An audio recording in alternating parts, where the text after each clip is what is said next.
A mí personalmente no lo creía, yo jugué titular, no lo creía, pensé que era un sueño para mí. Jugar ya el Mundial, el primer partido, para mí fue el sueño del pibe, digamos. Es que antes de un partido, quizás de Carlos nos dijo, ustedes saben que hoy no hay colegio en Argentina para vernos. Y a mí aquello me emocionó más que cualquier cosa que haya dicho Bilardo en todo el Mundial. Es impresionante el vínculo del futbolista con la infancia, ¿no? Me acuerdo algo patente, salíamos las dos selecciones juntas y bueno, un poco de las cosas que tengo grabadas es que ellos te querían amedrentar con el grito de la sangre charrúa, de los huevos uruguayos, qué sé yo. Meta grito y nosotros, viste, mordiendo la lengua, diciendo, me vas a ganar, pero me vas a tener que matar. Pasculi ahí le hizo un servicio a la patria extraordinario con aquel gol, porque el partido se puso muy, muy complejo, fue de los más duros que tuvimos durante el Mundial. Y ahí ya jugábamos con fuego, no era el partido frente a Italia, ¿no? Que bueno, que si perdías todavía te quedaba Bulgaria. Ahí no, ahí era de quedarse o irse, ¿no? No había mañana. Hice una cámara. Tiene que mirar ya. ¿Cómo se llama? Jorge Valdano, 30 años, argentino. Ricardo Giusti. ¿Cómo se llama? Maradona. 25 años. Bueno, me llamo José Luis Cusiuf, 25 años. Claudio Daniel Borghi, tengo 21 años. Carlos Ruggeri, 24 años. ¿Sobrenombre? Cabeza. ¿Por qué? Bueno, seguimos con las preguntas. ¡Seguimos! El 29 de junio de 1986, en medio de un país aún esperanzado por la primavera alfonsinista, la selección nacional obtenía por segunda vez la Copa del Mundo. Si no hubiese sido jugador de fútbol, ¿qué hubiera sido? El profesor de educación física. Chapa y pintura. Chapa y pintura. Mi viejo fue ferroviario y me hubiese gustado mucho trabajar en eso. Si lo hubiese sido jugador de fútbol, hubiese sido un rocho bárbaro. No, hubiera sido ciruja. Ciruja, muy bien. Atorrante, un borracho de pueblo. Ese equipo incubó los momentos más épicos de la historia del fútbol argentino. Sin embargo, estuvo cuestionado por todos, hasta por el mismo presidente. El equipo no gustaba y es lógico que haya críticas. Lo que pasa es que hubo críticas malintencionadas. Pero en menos de 2 meses se convirtió en una selección inolvidable. Su mística se edificó en la concentración de la América de México, un lugar con comodidades básicas que fue testigo de la historia detrás de la Copa.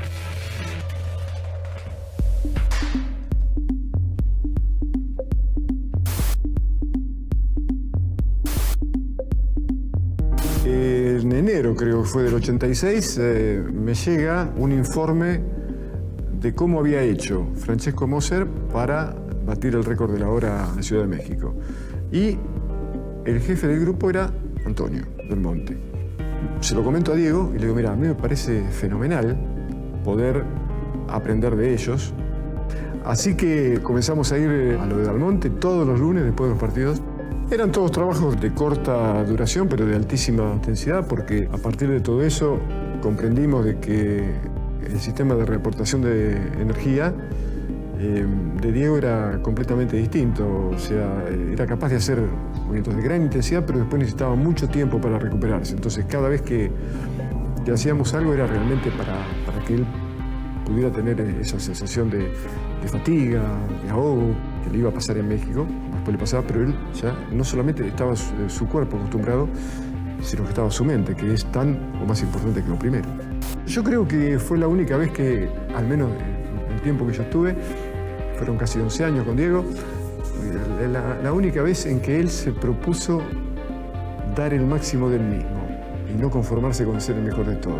Diego estaba en un grado casi óptimo ya para jugar. A falta de una semana para el Mundial, él sabía que era un cañoncito, ¿no? Pero algo había que a mí no me convencía. Entonces, esa noche llegué a la habitación de Diego, que estaba con Pasculi, y le guiño el ojo a Pedro, como que voy a decir algo. Fernando le dijo esto, nosotros no tenemos gente que es líder, gente que personalidad, no tenemos como Platini, Zico, todos estos jugadores que tienen personalidad, que son líderes. Y Diego se calentó a la grande con el señor. Diego, que yo sabía que no estaba leyendo ni mucho menos, estaba escuchando todo, baja la revista y entonces me mandó me reputió, y entonces yo lo reputí a él y le dije de todo. Si no te convences, si vos no te convences, todo lo que hicimos no sirve para nada. Entonces al otro día había una mesa redonda llena de periódicos, entonces yo corro uno, corro el otro, y por ahí, en uno de ellos decía, Maradona abre el fuego. Sería yo la figura del Mundial. Entonces dije, ya está, listo, se acabó. Este era el punto de inflexión a que yo quería llegar. Lo primero que se me viene con México 86 es Diego hablando, él paradito, solo, reja de por medio, como si yo te dijera 300 periodistas. Y Diego ahí respondiendo como si fuera Barack Obama. Estaba lucidísimo, no solo dentro de la cancha, sino también afuera, porque tenía respuestas para todo en ese momento. Yo de política no hablo. Párate ese, Diego. Párate ese, Diego. Párate ese, Diego. No, de política no, querido. Yo juego al fútbol, de política no. Yo recuerdo el día previo al partido, decenas de periodistas iban entrando por la puerta. Yo estaba hablando con Justi, con Bocchini, como si fuéramos totalmente anónimos. Y Diego, desde dentro de la cancha, era preguntado sobre lo divino y sobre lo humano. Parecía una fiera en una jaula que estaba exponiéndose ante el mundo, ¿no? O sea, al lado de Diego todos éramos ciudadanos, ¿no? Y al fin y al cabo, al día siguiente, todos íbamos a correr detrás de la misma pelota, ¿no? Rubén Moschella era un experto en la selección, el hombre que manejaba cada detalle administrativo del equipo, un gerente todoterreno al que no se le escapaba nada, pero estaba en problemas. Nos toca con Inglaterra y estábamos en el América. Me acuerdo que era sobre los pasillos que daban afuera de las habitaciones, después de terminar una práctica, y se acerca Bilardo al utilero, Tito Benros, a mí, estaba en ese momento pasando Pachamé, y me dice, a ver, mostrame las camisetas azules. Vimos la cara de reacción de Bilardo, como que esto no sirve, yo pedí las caladas y estas no son caladas. Bueno, pero no hicieron caladas, las celeste y blancas sí, las azules no. Fue un diálogo que cada vez iba subiendo más de tono. Yo llamo al representante de la firma en esos momentos y me dice que lamentablemente el ECOP no tiene camisetas caladas azules y no las va a hacer. Y Bilardo nos quiere mostrar cómo se hace una camiseta calada y bueno, cortó con una tijera y unos agujeros terribles. Yo, desesperado, me salí a recorrer toda la ciudad de México. Por eso empezamos nosotros a caminar. Desde la mañana que estábamos caminando con Moschella. Y darle para un lado, para el otro y no había caso. Consigo 2 camisetas, Lecop, 2 modelos. Uno azul más brilloso como el que la mayoría de los equipos tenían en la Copa. Y otro muy parecido al que teníamos nosotros. Me voy corriendo para la concentración y llevo las 2 camisetas. Estaba Bilardo, llamo al utilero, viene Pachamé. Conseguimos esta, Bilardo. No, esa no. Me hizo un quilombo. Digo, ¿cómo no? Le digo, sí, no, es la única que podemos conseguir. Tienen que ser caladas. Bueno, yo ahí ya estaba faltaban 48 horas con ese día contando para el partido. Y en eso pasa que me acuerdo que era Diego. Maradona se da vuelta así. Y dice, a ver, Tito, a ver. Y Diego dice, qué linda camiseta esta, Carlos, con la que era más brillosa. Y Carlos lo mira y yo crucé los dedos y dijo, esta. El problema es que no tenían escudo, no tenían numeración. Por medio de una persona de la América, simpatizante del fútbol argentino, tenía el escudo de AFA, el antiguo, el que no tiene los laureles. Si ustedes se fijan, esa camiseta no tiene los laureles. Pudimos hacer unas copias y plotearlos. Ya llegando casi la noche del día anterior. Vení más cerca, vení que te muestro la camiseta. Mira, un día antes del partido, a las 6 de la tarde, están consiguiendo una mujer que limpia la camiseta. Si salimos campeón del mundo, no sé, nos tiene que hacer un monumento a todos. ¿Cómo podría pasar eso aquí para que todos? Un día antes no tenemos número en la camiseta. Y al otro día conseguimos los números que son del fútbol americano, pues son brillosos, medios grises. Bueno, y presentamos la camiseta. Te imaginas que esas 48 horas para mí fueron como si hubiera vivido 10 años más.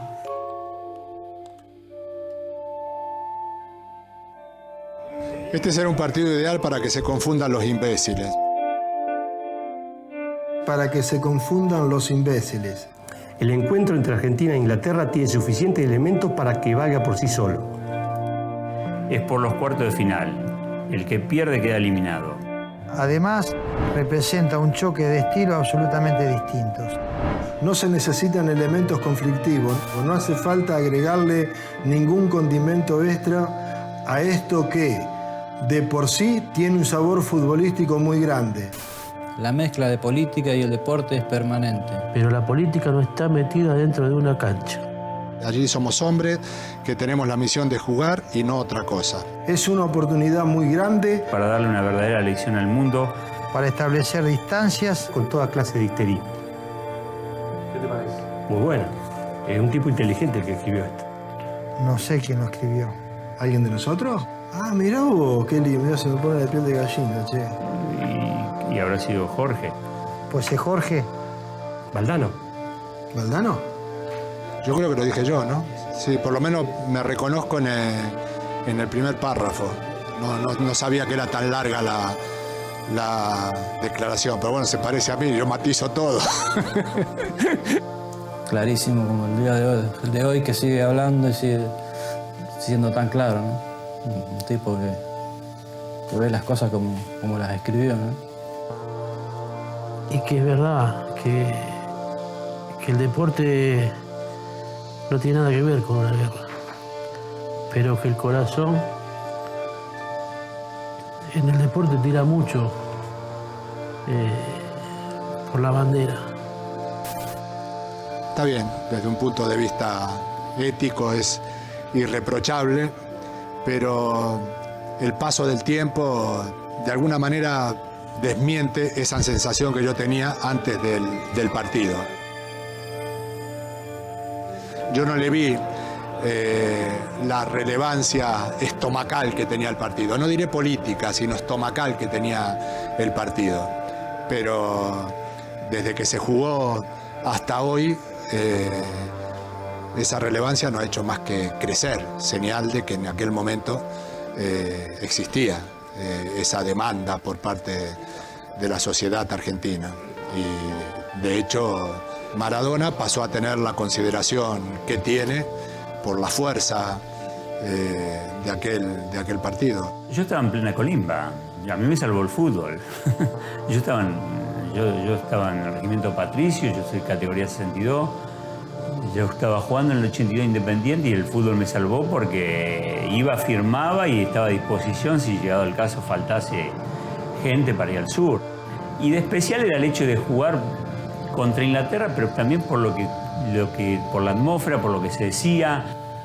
Era como dos cosas encontradas, ¿no? El fútbol y la guerra. Por suerte, como estaba jugando Argentina, nos hacía ver solamente fútbol.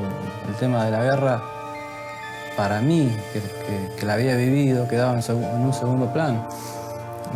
Pero el entorno, el café, el trabajo, la reunión con la familia, hacía como que todo el mundo comentaba que la guerra seguía en un partido de fútbol. Yo esperaba ese cruce como el pan de todos los días. Era una revancha que me quería tomar, aunque sea con el fútbol. Y recuerdo muchos nervios, mucha impotencia, porque los días previos era revivir permanentemente la derrota con Malvinas. Y yo sabía que esos jugadores iban a pelear con mi corazón. Iban a dejar todo en la cancha. Sabíamos que no solamente nosotros, el país acá estaba pendiente de ese partido, así que era la final, la vivimos así. La noche, la ansiedad, la noche previa, esos partidos son distintos, te cuesta dormirte más, te quedas hablando más tarde en otras habitaciones y te levantás antes. Así que ese día me acuerdo que todos estábamos preparados antes de salir, media hora antes, en el hall que teníamos, que daba a las habitaciones. Y estábamos ansiosos por ir a la cancha, a jugar. Estábamos muy bien también de la cabeza.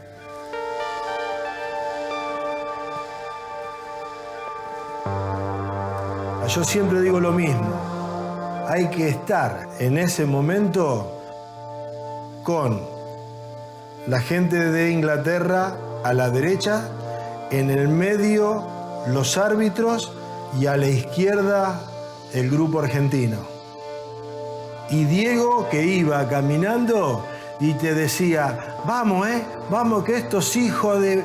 Dale, dale, que estos capaz nos mataron a un vecino, nos mataron a un familiar, estos hijos de...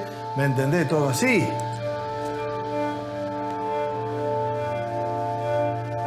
Entonces después vos llegás a mitad de cancha y te ponen el himno, ¿no? Te ponen el himno. Y yo te digo la verdad, a mí, por ejemplo, en esos momentos, a mí me ponían el himno y me pongo el cuchillo entre los dientes y salgo a correr. ¿Me entendés? Porque era como lo pensábamos todos. Por eso fue un partido como el que fue. Después nosotros, jamás una declaración, jamás nada de nada. Pero interiormente sí. Por ejemplo, gente de este pueblo no volvió más de las Malvinas. Gente de Chascomú no volvió más de las Malvinas. De General Belgrano, de Villanueva, te digo, todas pequeñas localidades de la zona. Muchachos que jugábamos al fútbol y no volvieron más. Los mataron y yo no sé cómo fue todo, pero yo lo que quería era ver de qué manera me podía vengar. Ganándole un partido, dejé la vida. ¿Me entendés? Y todos pensábamos lo mismo. Todos nosotros queríamos vengarnos de esa manera. Se movió la pelota, te corto la cabeza, te mato. ¿Me entendés?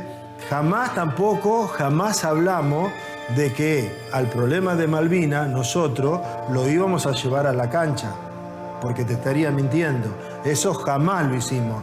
Pero de un mediodía a otro mediodía nos transformamos todos.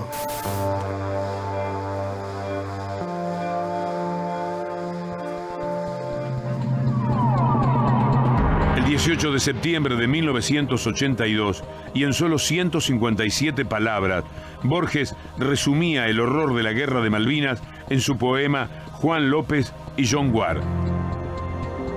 Un epitafio para dos soldados desconocidos que podrían haber sido amigos, pero terminaron enterrados juntos.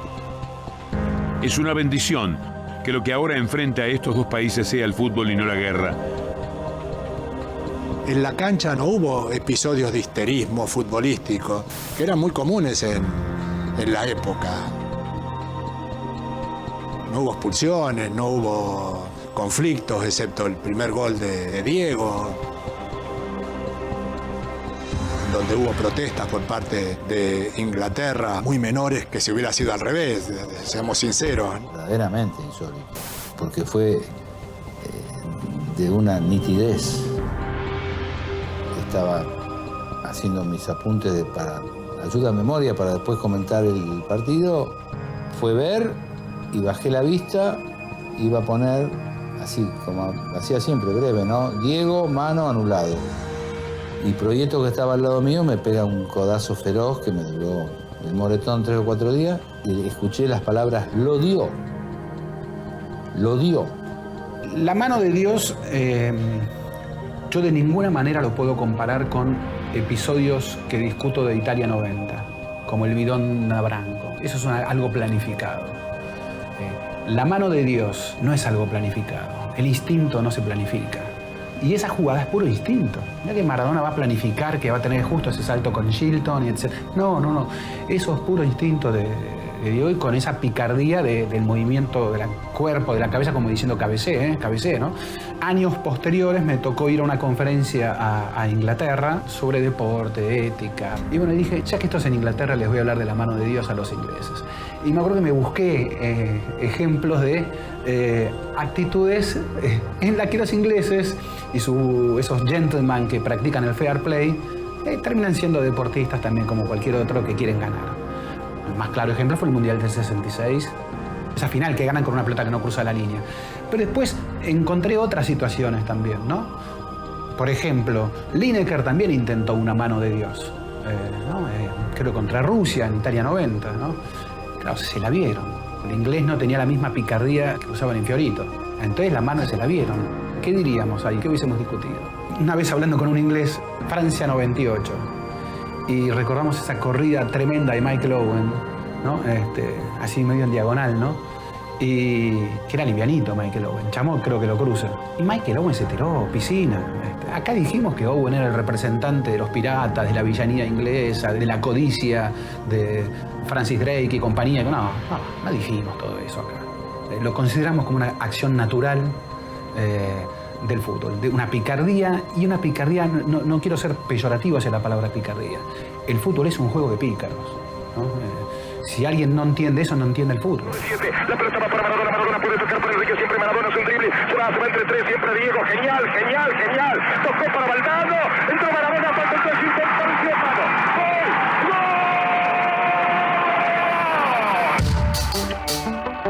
¡gol! Los dos goles se parecen tanto a Argentina que no nos podemos sentir culpables, ¿no?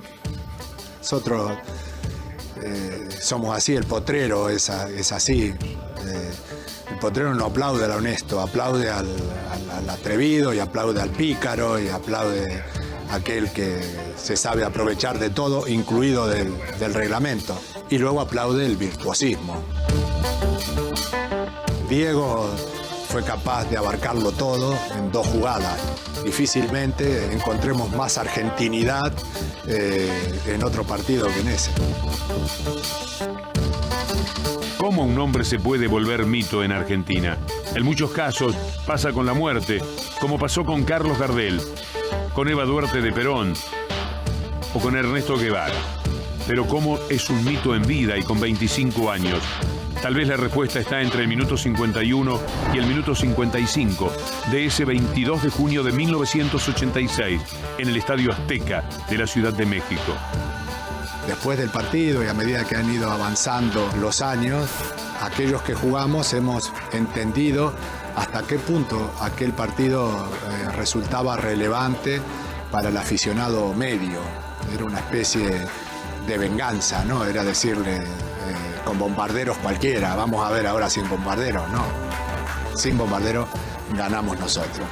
O mejor dicho, sin bombardero gana Maradona, porque la verdad es que esa obra fue muy personal y eso lo convirtió en un prócer inmediatamente.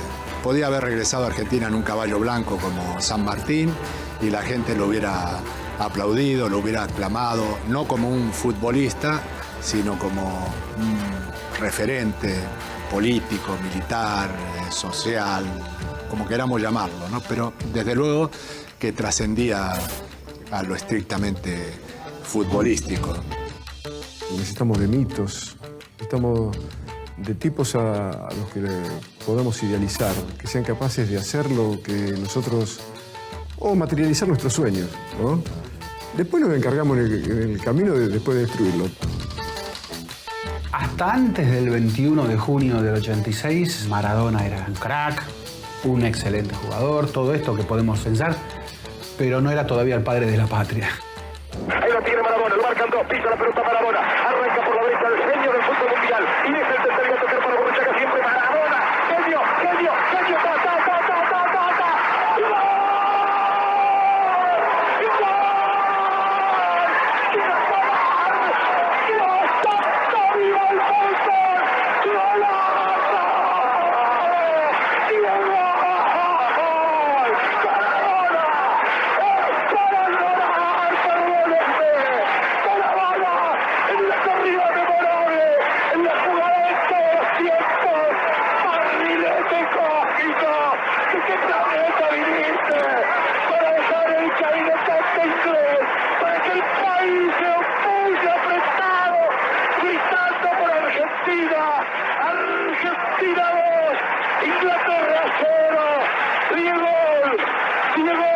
Diego Armando Maradona. Gracias Dios por el fútbol, por Maradona, por esas lágrimas, por Argentina 2, Inglaterra 0. Sabíamos todo, la calidad y que estábamos tal vez ante un nuevo Pelé, eso sí se decía, pero no se decía padre fundador de la patria. El 21 de junio de 1986 fue el día en que Maradona usó todas sus manos, las manos que son manos y las manos de sus pies, para meter 2 goles que por distintas razones y por un solo objetivo golpearon las puertas del corazón de la gente. Seguramente por eso miles decidieron que nunca más lo iban a dejar de querer. Muy difícil ser más feliz de lo que fue Maradona en el Mundial del 86.